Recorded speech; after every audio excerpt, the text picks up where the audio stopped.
Clow Canada, we're the formerly Machiavelli Company. We've been in business here in St. John since 1834, and we've got a ton of history here.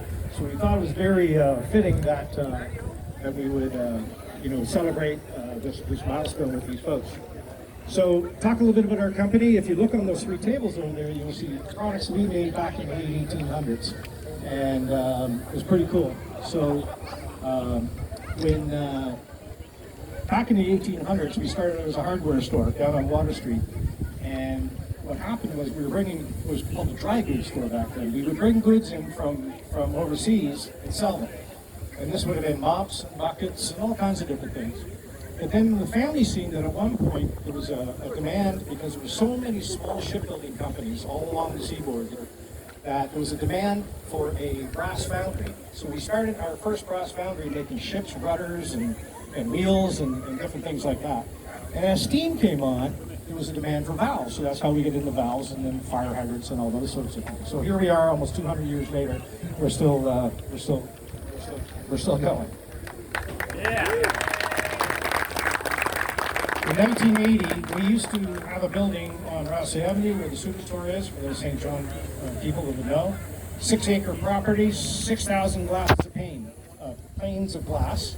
I broke 300 of them as a kid. It was your God-given right to walk by and break a window in the back of any I don't know. A plaque will be mounted on the building to forever remember its great and colorful history. Hear yay! Hear yay! Hear yay!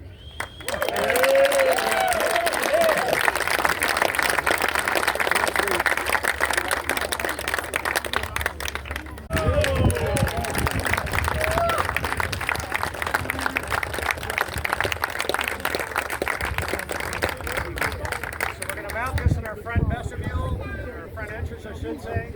Be there, I'll be around, that's for sure. So, last but not least, we asked Steve to come up, representing the Bricklin Club, to say a few words as well. I can't say enough about Clow Canada and the folks in St. John. They have been absolutely wonderful to invite us back into their homes. Most importantly, for the owners here, we want to thank the former factory workers that came today and that who we've met since we've been here. Without you all and your hard work and dedication, that lot would not have cars. So from us, thank you very, very much. I've been a Bricklin fan since I was a teenager. I bought one in my 30s. I still have two. And it is a unique automobile, but it does speak volumes about the province and the amount of work that went into them. To see them still active now, and still on the road, and still being worked on, and still being driven, and still being enjoyed, that's something for St. John and the province of New Brunswick to be proud of. And I wanted to close. I texted about an hour and a half ago Malcolm Bricklin. I sent him a picture of that with Bricklins in the lot, and he sent me this to share to everybody. My best wishes goes out to everyone. Sorry my recent operation made it impossible to be there with everyone, but I'm now back to 100%, and I'm enjoying the pictures of what's happening. Thank you very much.